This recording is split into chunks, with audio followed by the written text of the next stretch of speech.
Nevada Department of Corrections, Northern Nevada Correctional Center. To accept this call, press 5. To refuse this call will be recorded and subject to monitoring at any time. Thank you for using IC Solutions. You may begin speaking now. Hi, Ramsey. How are you doing?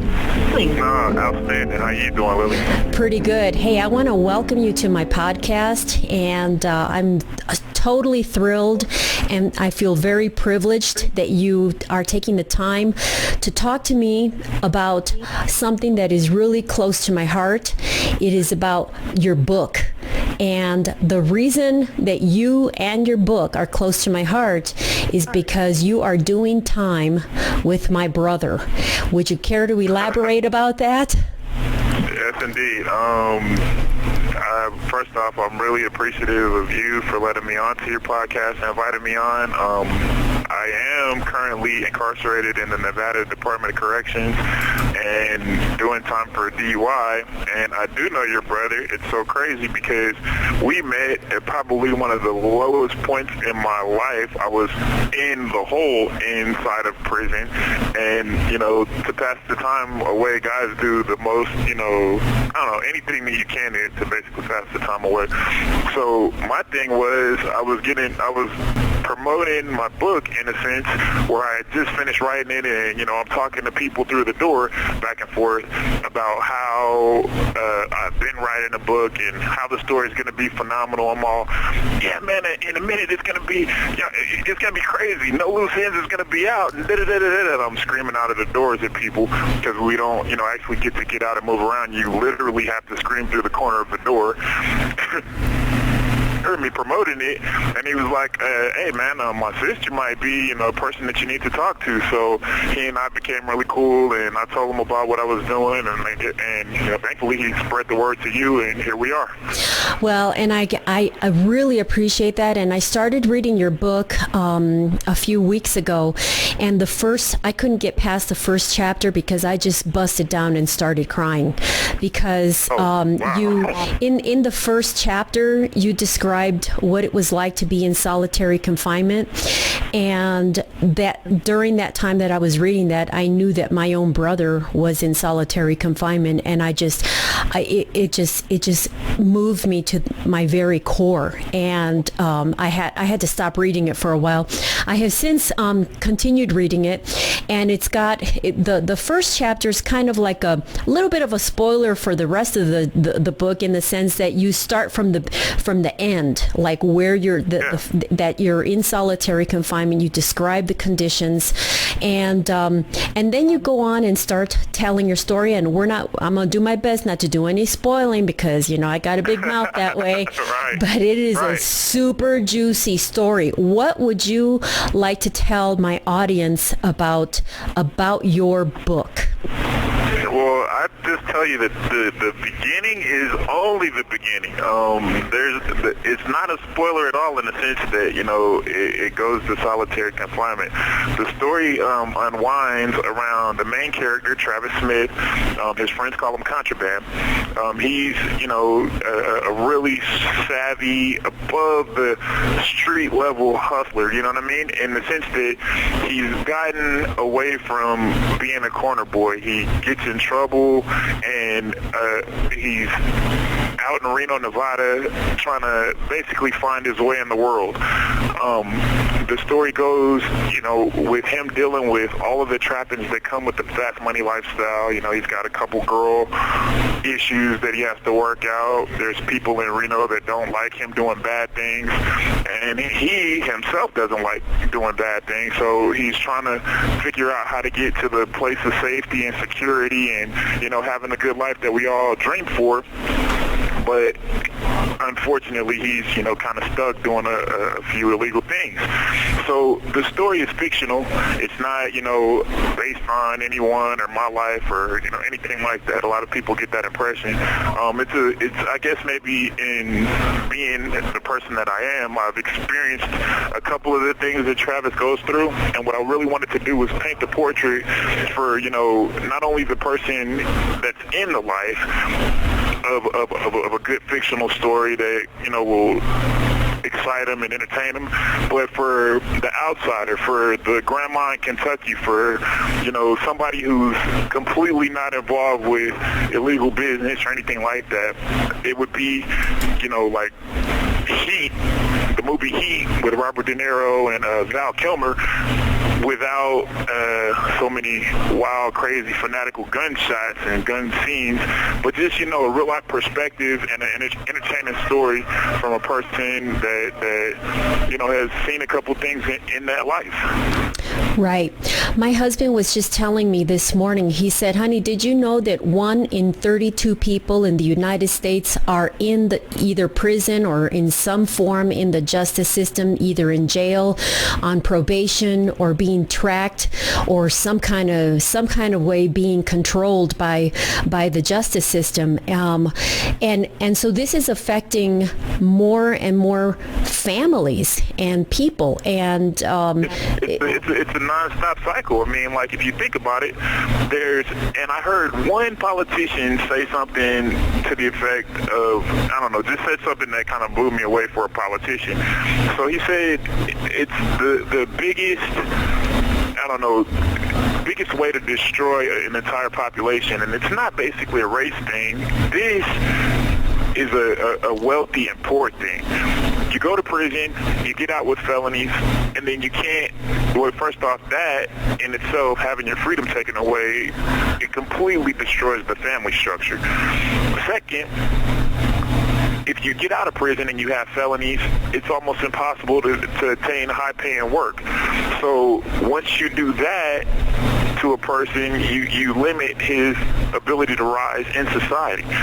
That limits your ability to pay your child support obligations or pay, you know, any bills or stuff that accrues while you're locked away in prison, which in turn, you know, sends you back into a position where you want to start breaking the law to try to get above water again. So it's a vicious cycle. It's a ridiculously vicious cycle, and 1 out of 32 people, that's ridiculous. Like, America is, what, 25% of the prison population in the world, and we only have, you know, what, 10% of the world's population. Right. So I guess you've given this a whole lot of thought yourself. Let me ask you this. Are you in prison? I don't need to know the details or anything. Was there, because a lot of people know that I'm an anarchist, which basically means no harm, no crime. Are you one of those people that did not cause anybody any harm, yet you may have violated some kind of a law that got you where you are? Well, yeah, I got a 6 to 15 year sentence, 15 years, with 6 being the minimum that I could serve, for a DUI without an accident, without an injury. The details of my case aren't like, you know, anything salacious or huge, but basically in my sentencing, the district attorney said something to the effect of, you know, DUI is a crime when we don't know who the victim is going to be. And I agree with that to a point. I mean, I'm 100% grateful that no one was hurt or killed or injured in the process of my crime, but at the same time, you know, 6 years to 15 years, it's heavy, man. You know, when I first got here, it was really hard to swallow that, but and to this day, you know, I wish there's some kind of how I can make an adjustment or somebody would change the law or something that would take another look at it. But in the process, I guess, you know, positive comes from it if you will allow yourself to get away from moping and being sad about it. This book happened, like I said, while I was in the hole. And it's when everything is the most dismal, you have to really find in yourself the fortitude to push forward. And I just escaped in my pen. I escaped in my pen and paper in the story and, you know, being on the streets of Reno. In the book, I spent a lot of time elaborating on all the different sights and sounds of Reno as I remember them. Driving down South Virginia or driving on Kitski Lane or seeing the mountains and the way the sky looks, the way the air feels when you breathe it, and if you're out in the air, how Reno itself is a character in the book. So I elaborate on those things basically because when I closed my eyes inside of the cell, I had to go to that place to feel happiness, to feel joy in an otherwise gray and dismal situation. Right. As far as DUIs are concerned, I really believe no harm, no crime. And I'm an activist, or used to be, because now I stay away, as far away as I can. Because, well, that's another story. But I have been known to be right in front of those DUI checkpoints with big old signs saying "police ahead," to warn people to avoid them. And a sentence for a DUI, I mean, where is the harm? And you know when I call it, somebody, it's not I didn't make it up, but the clown test, when you get pulled over and the cop asks you, yeah, I'll tell you what, with my arthritis, there's no way I'm going to pass that test. But I'll tell you what, if I had a couple of shots of tequila, I'd probably pass it a lot better, So you do better, yeah. Right. Yeah. So what is the difference between alcohol and, I don't know, a Vicodin, for example? It's set up. I guess you could get in trouble either way. Again, with the DUI, I'm just grateful that nobody did get hurt, nobody did get really badly injured or anything as a result of my negligence. In the end, what I think is that it gave me a cure-all, be-all to any drugs or alcohol. Like if I'm ever offered again or the opportunity arises, and I mean that's one thing that I'm extremely proud of since I've been here. When all of those things are still, more or less available, if you really go hunt them out or search for them, there's all kinds of ways of escaping. I found mine in the book, but whenever someone offers me something that's illegal or gray area as far as what's right or wrong, I have a cure-all excuse. They're like, hey, you want a drink or you want to hit this? And I'm like, nah, I got a 6-15. I'm good. Oh my gosh. Hey, bros, you want a drink? You want to get out with this? No. I got the 6-15. I'm all right. I'm good.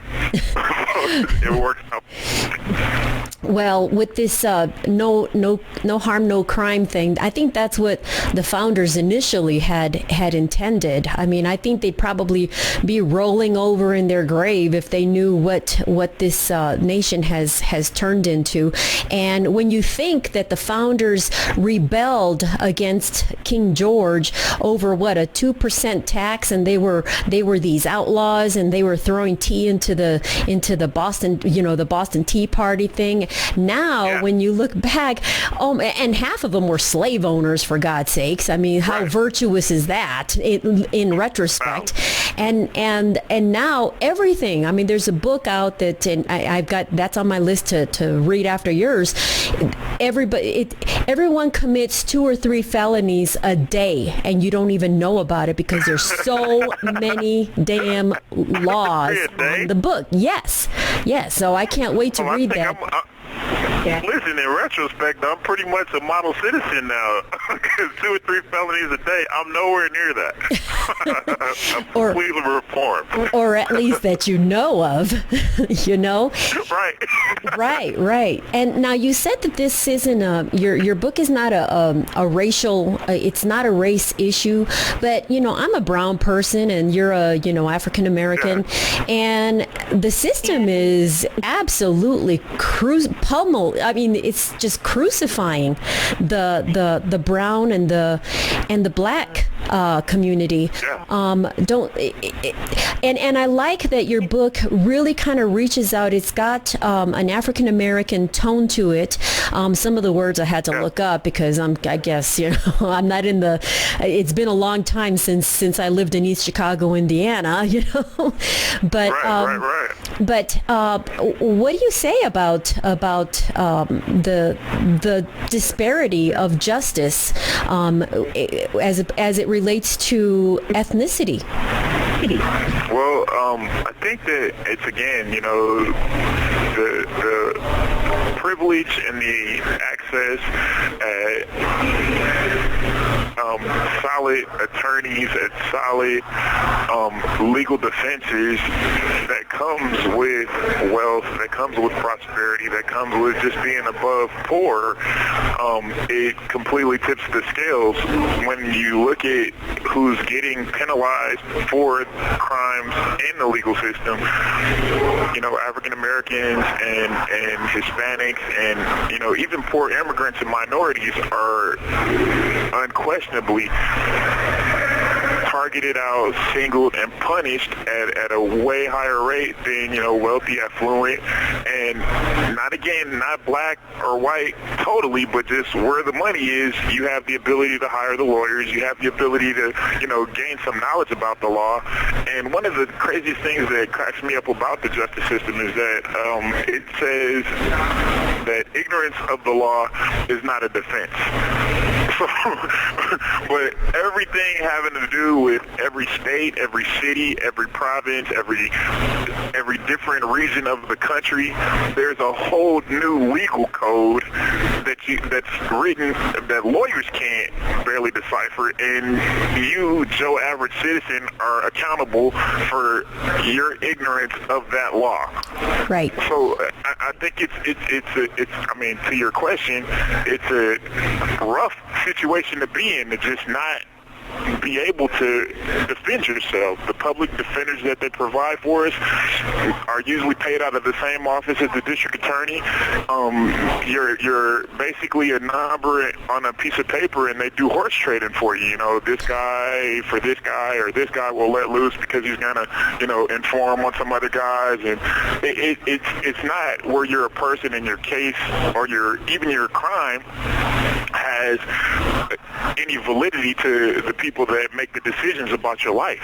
It's what can they do in the small allotted time that they have to provide you anything that won't get refuted as an inadequate defense. You know, it's a rough situation, entirely unequal, but you know, that's where we're at. And the opportunity that's provided by growing with, you know, the book and stuff like that is either I could get a voice to speak on any of those issues, or at the very least be able to provide a better opportunity for my daughter and my family, that, you know, if God forbid anything ever did happen, you know, I could at least give her the same support and defense that any wealthy or affluent person would have at their disposal. So it's rough, but yeah, that's where we're at. Right. Now, Ramsey, you know that I'm a gun-toting, flaming, open-carrying person, and so I carry with me. I open carry a loaded .45 wherever I am. In fact, I'm carrying one right now, and in my home in Utah. And now, you usually want me to be the muscle, but you're gonna have to probably be the muscle wherever you go. I can't carry pistols. Well, I'll tell you what. It's not unlawful to, as long as you don't have a felony, which is why it's to the government's advantage to have more felons, so that the gun monopoly can be held by the state as opposed to by the citizens. So about this ignorance of the law is no excuse. Let me tell you, when it comes to guns, it's not that I'm that great, but I have an expert, and I say, hey, can I open carry here and there, and you know, what's the rules, what do I need to know? But like in Utah, for example, I can open carry as long as there's not a bullet in the chamber. Now in Nevada and Arizona, that's irrelevant. Now in Arizona, they have a law that says that anywhere that serves alcohol, you can't open carry. And so I have to know that. And so I'm a motorcyclist, so I ride my motorcycle all the way to Texas and all the way up to Indianapolis and stuff. So in New Mexico, you can't open carry anywhere that sells any kind of alcohol, as opposed to Arizona, where it serves alcohol. So you see, you got to understand the exact difference and everything.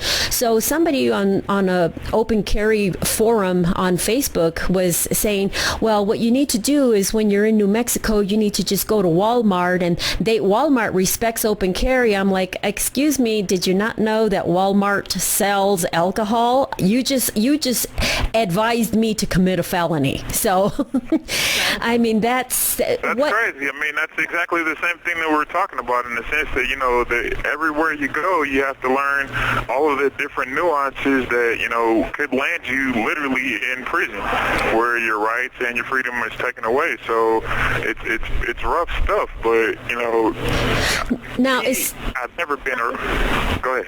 Oh, you go ahead. I was just like, I've never been a really big, you know, gun person.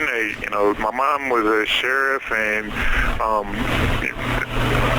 the whole thing, she used to pack a .357, like a gun bigger than her leg on her arm, and you know, I was terrified of it as a youngster, and never done much shooting, but I understand, you know, the reason why citizens want their sovereignty, and the reason for, you know, being able to have your rights and exercise your rights. And then I also understand that, you know, the government is saying that they want to take guns away from people, and it's a personal choice. If it's a right that's given to you, I think you should be able to exercise it. You know, it's, again, like you said, you have to know the nuances and the rules everywhere you go. Right. Well, I'm past being obedient to the fucking laws. I'm sorry. It's, you know, I own myself, and I'm just, you know, my basic philosophy is as long as nobody I'm not aggressing against somebody or initiating violence, that does not mean that I'm a pacifist, and if somebody isn't coming at me, that I can't blow their brains out. And so, you know, that's my philosophy. You don't initiate aggression, and respect for property rights, and the most important property being yourself. So I advocate that I own my body, and you own your body, and nobody else has any business, unless you're harming anybody, to mess with you. I like it. I think I'm going to have to consult you for the next book. Every time that I come into a situation and I want to figure out how exactly people feel when they're carrying or when they're about to blow somebody away, I'm going to consult you.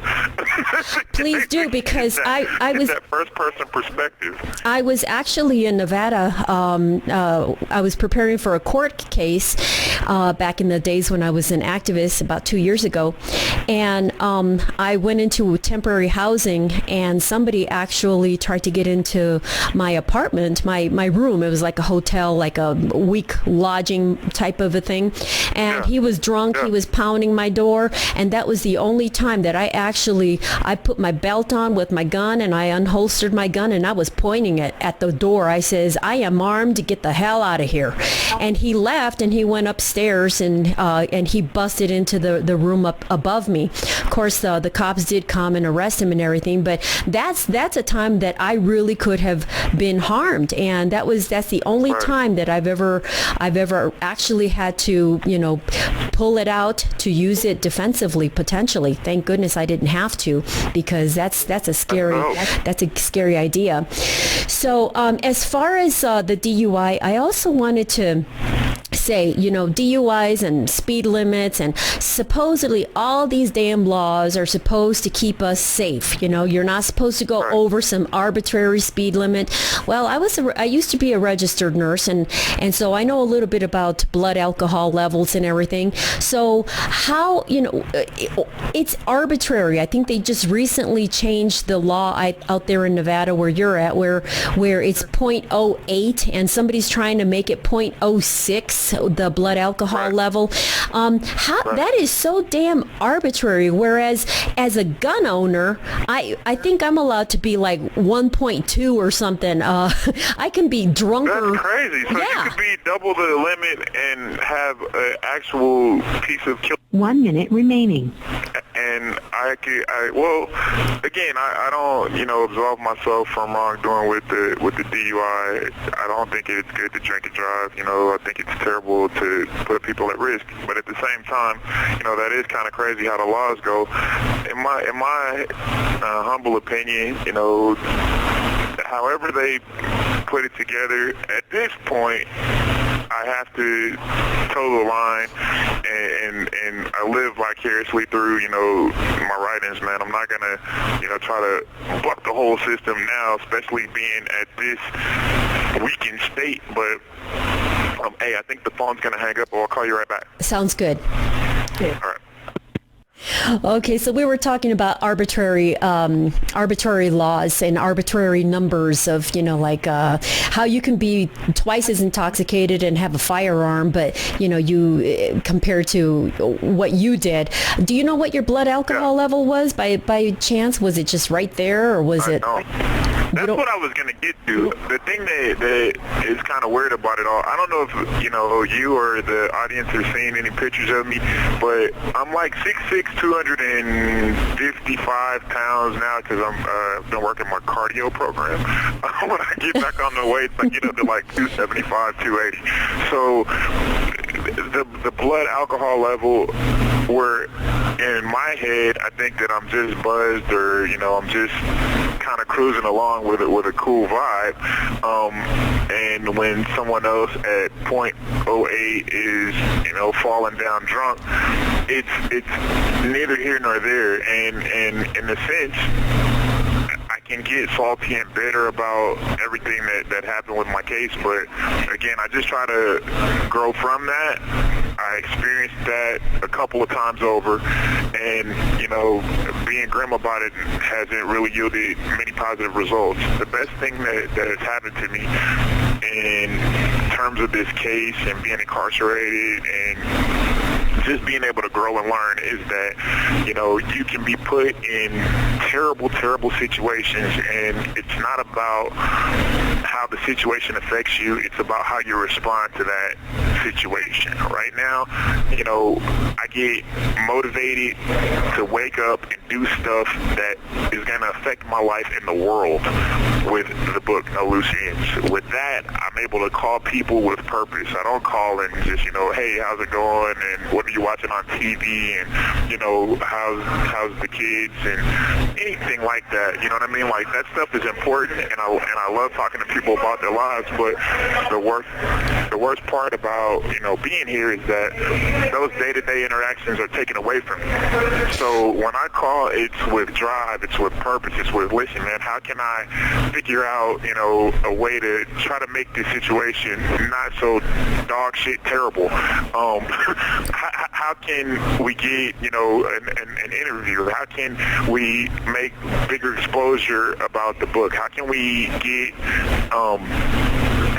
anybody involved that wants to hear that there's positivity happening inside of the prison system? Like, you can be here and take your 24 hours a day and not just, walk around and listen to the homies talk about, gang banging and shooting and better ways to commit crimes and try to figure out how to reinvent that whole ridiculous cycle and be a better criminal. No, listen, man, from here you're given 24 hours a day where you don't have kids, you don't have a job, you don't have, this is questionable, you don't have a girlfriend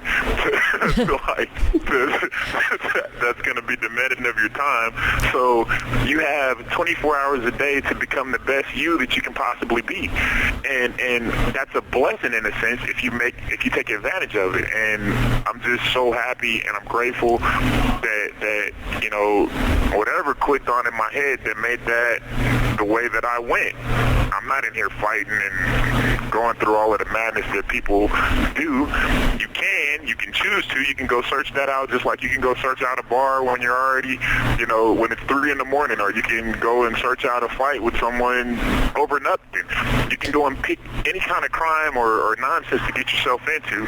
But what I've learned from here and just being an observer is that you can also learn to take your time and find positive things to do. You can learn, you can read. I taught myself how to read and write in German in the whole, and, just because I needed something to challenge my mind. I made it through a whole Wall Street Journal paper. Talk about fortitude. That's rough. That stuff is hard reading, man. So, just doing things that I never done before. Since I've been in prison, I've been a rancher. I've been on a cattle farm and learned how to, pull cows and give birth to baby cows. how to drive a tractor, how to drive a dump truck, a front loader, just I mean, ridiculous things that I never would have thought. I learned how to fix a barbed wire fence. I'm a city dude, so you know, when somebody told me about a fence stretcher, I was like, a what? There's such thing. How do you stretch a fence? What is that? And there's really a contraption that does it. You know, there's been so many opportunities that have come, but just because instead of, you know, brooding and wallowing in the misery that, you know, my case basically came with, I tried to find positive outlets so that I didn't think about all of that madness, and, you know, I'm a better person for it. I'm grateful for those opportunities. I'm grateful for, you know, whatever that clicked on in my head that said, all right, well, you're in prison, let's let's make the best of it, and it's been bomb. I got a book coming out. No loose ends. Got that. Well, you're a bigger person than I am, both figuratively speaking and obviously literally. Because I don't know, I think that if I were locked away, I'd be the one plotting an escape, you know, and no, I'd be plotting. Don't even say that again over the phone. You're gonna get me in trouble. I don't talk about anything having to do with that, man. Well, you know, and that reminds me, there's another man, I mentioned Adam Kokesh, who was in prison for doing some civil disobedience, and he was airing some stuff out of the prison system. But there's also a guy by the name of Larkin Rose who did civil disobedience by not paying his taxes, because he said, you know, it's my money and I don't recognize your authority to take my money and go kill brown people overseas. So they put him in jail for 12 months, and during that time he wrote a book called The Most Dangerous Superstition. And to be a spoiler, he makes a case for the most dangerous superstition being authority vis-a-vis government. And he wrote that, I guess, about 4 years ago. And back in the day, maybe when he started his YouTube, he just had a few people, and he was a self-described anarchist, nonviolent kind of a person who, you know, I own myself kind of a thing. And let me tell you, there's like a movement out there, and he makes the case for, like, there's movies. Did you get a chance to see the movie Braveheart? I don't know how old that movie is. It's pretty old. I don't remember it, you know. Well, there's movies like whatever. But right. There's movies like the Irish. Yes, he was Scottish, and it's the rebellion, and you know, there's all these movies where the government is being tyrannical, and you've got people, you know, that are cheering the non-law abiders, the ones that are, challenging the system. And so way back in the day when he started his YouTube, he was just getting, you know, he knew maybe 3 or 4 anarchists that thought along his mindset, way of thinking. And now he's got at least 8,000, and like every month, it's this thing is. I doubt it seriously, Ramsey, that you're going to be in there much longer, because things have got to change. I mean, there's no way the system can continue to maintain what it's doing. Did you also? I wanted to point out. Did you know that there was actually, I know that these prison systems, some of them contract out their services. Did you know that there was one contract prison system that is suing the city or suing the state because they're not getting enough prisoners? Right, yeah, I heard about that in Arizona, where the private prisons are, like, you know, lobbying the states to lock up more people so that they can sustain the private prison industry. I mean, I think that's terrible, man. Like, you know, you shouldn't look at people like cattle or a byproduct to, you know, consume and use up, especially in this manner. It's the worst. I mean, like, the Matrix, remember how, you know, they turn people into batteries, and there's like the big fields of people where they were harvested and used for their heat energy and all. I mean, it's a crazy thing as far as, you know, science fiction goes, but if you think about it, there's a lot of truth told in that science fiction about where we are today. You were talking about him with the anarchist movement. I'm not, you know, 100% on board with. I don't really know enough about it to say, you know, I'm a complete rebel. I like a little bit of order in my life. If I didn't have that, I wouldn't be able to like maintain the way that I'm doing it. It's anarchy around me, guaranteed. But the thing that I do see, and is probably right on line with your point and his point, is that, you know, there's a lot of disgruntled people in the world. There's a lot of people that are unhappy and not able to figure out exactly why they can't get to where they want to be in life. They can't, you know, rise, or they can't, you know, just live in their own bodies without some type of outside force either stopping them from getting to where they want to go, or, you know, actively retarding their ability to get to where they want to go or be, or just live in peace. And with that, I can 100% see why his movement or movements of that kind are growing. You know, it's just, we have to, in addition to, you know, finding someone to get behind, if that's your thing, you got to find within yourself, you know, the ability to make your life and your situation the best it could possibly be. Right. Well, there's a lot of people who are self-described monarchists, which are basically your Ron Paul followers, you know, who believe that, you know, go back to the, you know, shrink the government. But one of the people that I follow, his name is Jeff Berwick, and he runs the YouTube Anarchist, and he says the difference between a monarchist and an anarchist is 6 months. Yes. In other words, and to me it was more like 2 years because I'm a slow learner. But from the moment I started studying up on Ron Paul, and you know, I got into I grew up a Democrat, and then my husband's a Republican, so I went that way. Right. And then I saw merit to both sides, so I became an independent. And then I found out I started doing some activism that got me to really start thinking for myself instead of the propaganda that gets shot at you by the by mainstream media. So I became a libertarian, and I was kind of a Ron Paul supporter. And now I'm free. I'm completely free in my mind of all of the rules, and I don't recognize authority. I don't recognize it. I own my body, and I think that, you know, and as far as my political leanings, I don't know how this classifies me, but there's definitely a space where you have to take care of those who can't take care of themselves. There's a space where, you know, we are in America where it's, you know, we have sanitation, we have clean running water, we have, you know, roads and a mail system and regular phone lines. I mean, a lot of that stuff is ridiculously corrupt. The money that's involved with people getting elected, the money that's involved with, you know, how contracts are awarded and what have you, all of that is, you know, 100% corrupt, and there's nepotism and everything that's involved with it. But the alternative is no order at all. I can't see how the opportunity that's even provided by me talking to you right now is some kind of house set up by the ability to use the phones, the ability to call and use the internet or reach out to people. So, like I said, there's a place for some form of organization.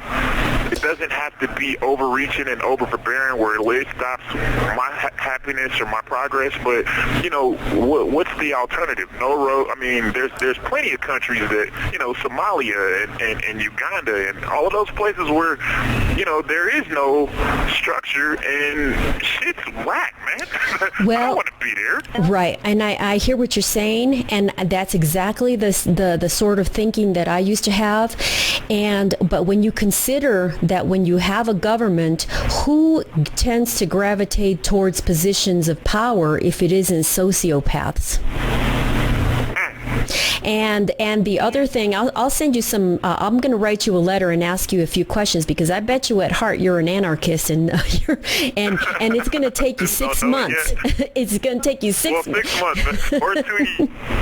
I'm on the slow curve. I got it. So, but let me just ask you this. I mean, this was when people say who would build the roads, my answer to that is, if it wasn't for government, we wouldn't even need roads anymore. Why in the hell? We got drone technology. Why in the hell aren't we buzzing around like the Jetsons? I would say it's because of government, you see. And then the other, right, and the other point that really kind of helped me to deprogram a lot more, really, was when people back in the during the Civil War, when people would say, well, we have to have slaves because who will pick the cotton, right?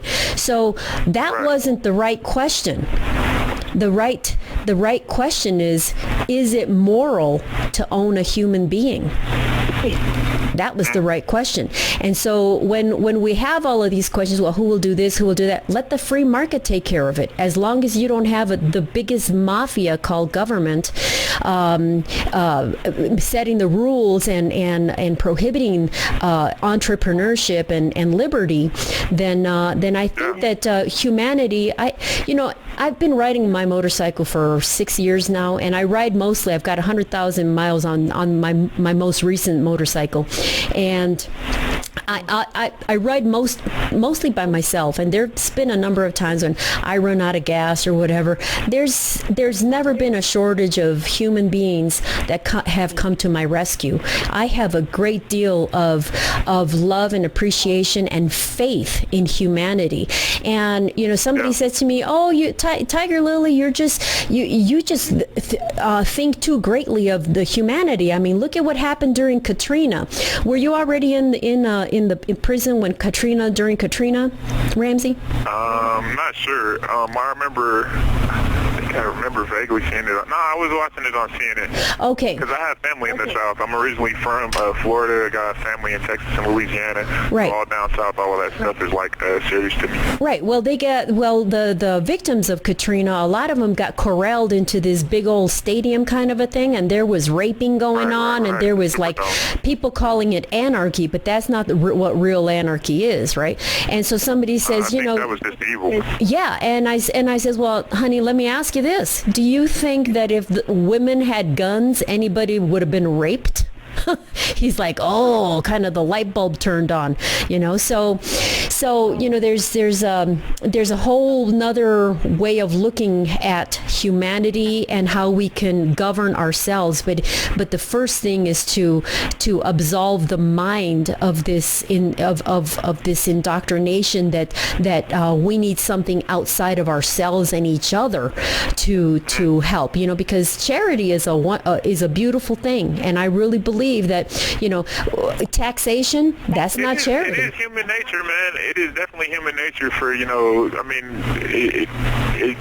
it's something that's instinctual when you see people that are hurting or doing worse or not able to take care of themselves. It is human nature to be caring and empathetic towards one another, and there is a lot to be said for that. Again, human nature has its downsides. I mean, I have a friend that's like the smartest person I know on the earth, and he's over people completely. He's over them. I'm like, well, what do you mean? He's like, no, I'm over them. And I'm like, well, you don't, contact, love, emotions, none of. He's like, nah, I'm good. And that's his thing. So I've been there. I've been known to say it's a full broad spectrum. There's people that are gregarious and love to be in the company of others, and I mean, I'm kind of a social butterfly, and to a degree, as much as I can be without it getting weird in here. So there's that. There's like the other spectrum, and that's like my brother, and he's like, nah, man, I'm over people. I'm good with them. So, right. There's the whole way that it could go, both ends of the spectrum, man. If you leave it up to people to take care of one another, sure, that there'll be many who will volunteer or that are selfless enough that they will stop their days and their progress to look out for others. And then there's a lot of people that, just would rather not be bothered. Right. I built through my spells where, especially if I'm focused and I'm trying to get work done in here, and everybody's like, so what's up with this and what's up with that, and hey, let's go and hang out or go play basketball, and I'm just like, I can't do it right now. So we all have our times when it's up and it's down and it's everything. In the end, I don't think it's maybe the veil or the indoctrination, as you said, of, you know, needing something outside of ourselves is good, because that's a constant. In retrospect, or in looking at it in another way, there's always where it could be overreaching or overbearing, and you probably could be, you know, well off by yourself, but you and I aren't the only way of thinking. You know what I mean? Like, there's a lot of people that find comfort and safety and happiness in not having to worry about all of the stuff that it takes to be independent completely. Right. So I think that's why we have both sides. I don't know. It's just, you know, my humble opinion. Nice little, you know, brain exercise. I love it. Say, when is your book going to be ready to view? Oh yeah, we were talking about a book or something. Yeah. No Loose Ends is going to be out. No Loose Ends is in pre-production right now. I've done all of the corrections and looking over my manuscript. I've got a great team at Ex Libris. That's my publisher. They're taking care of a lot of the legwork that I can't do because, again, I'm in prison. My Table 5 team, Jane, Augie, Kira, Josh, Shay, everybody's been outstanding. Even my daughter Isis is on the team to help out, and there's so many people that have been there to either lend a helping hand or, you know, make a phone call or check something up on the internet for me. So there's all of that stuff's in the works. Like I said, pre-production, we're probably 60 days out. We've got a full-page ad going in Spicy Magazine. We got a full-page, we got actually a radio show that's nationally syndicated that's going to carry our book and do advertising and product giveaways. I don't want to give that away until I lock all of that stuff in, but I'm busy here, man. I'm busy trying to get it all settled in. I got a Facebook.com, Ramsey Venner, No Loose Ends, all one word. I've also got Instagram, no_loose_ends, where people can do Instagram. I've been in prison since Instagram got fun, so I don't know what that's about exactly, but, you know, we have one of those two. And then I'm doing a blog. Okay, so this is the thing that I'm the most excited about. I've got a blog at www.contrabandtales.blogspot.com. www.contrabandtales.blogspot.com. Now, on there, in addition to, you know, just talking about the random weird stuff that's going on in my head, what I've been doing is giving, like, an inside scoop to what's going on with the book before the book comes out. So most stories go in like a straight line. It's just like how the main character is kind of dealing with his issue or problem or whatever. On my blog page, there's little vignettes or short stories from different characters in the book, like his friend J-Dub and his friend Boston and his girlfriend Araceli and his girlfriend Asia. There's different perspectives than just the main character's point of view, and it's to give you guys an insight on what's going on outside of the main storyline in the book. I feel like since I'm here and I can't get out and shake hands and go and, you know, tell people about it or even just be on it like I would love to be able to, I'm going to try to do like maybe DVD extras for a book and, you know, just hope that, you know, you guys can catch a sample of my writing, a sample of my writing style, maybe get to know the characters of the book a little bit more on a personal level than, you know, the glances or just meeting them in the book, and it'll paint a more clearer, fuller picture about No Loose Ends when it comes out. Well, great. Well, what I'll do is I'm going to list all of those ways to contact you on the description of this YouTube. And did you want to give your information out for people to actually send letters to you? I love letters in here. The name is Ramsey Venner, Venner. after that, you have to put my back number, 86053. And the second line would be NNCC. Third line, P.O. Box 7000. Fourth line, Carson City, Nevada, 89702.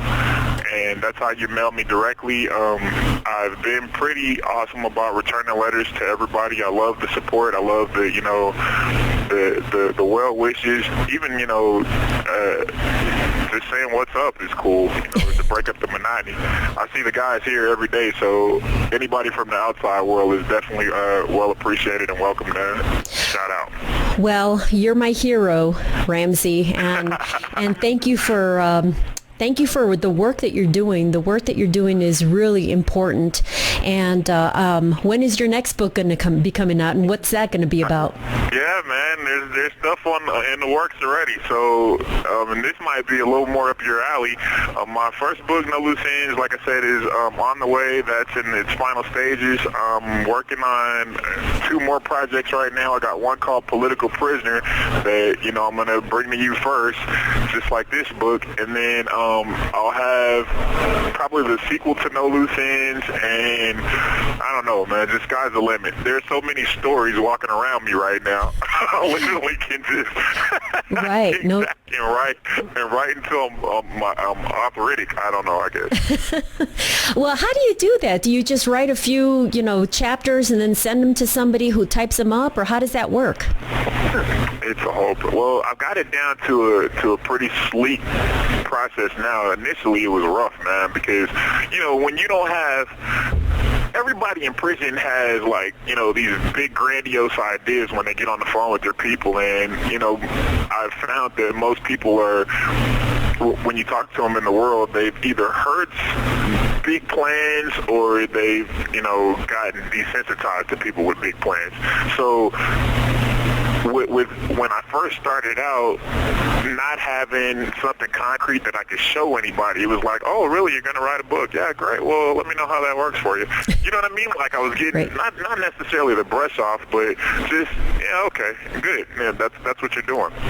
Right. But as I actually started pinning it out, and, you know, I'm getting on the phone and I'm explaining how scenes are progressing and how everything's happening in the book, and I get on the phone and, listen, man, check this out. What do you think about this? And what do you think about that? Well, send it to me. Let me see. And I was like, all right, well, I guess I got to send it out. So I started blasting them home, and we had like a college girl that was typing them up, or like a freshman at UNR, and that was kind of rough and tumble. So out of the blue, my boy Augie, who's like my best friend, that's the smart guy I was telling you about, he hit me up and was like, hey, I was looking on the internet and I found out you're in prison. How you doing? And I was like, well, could be better.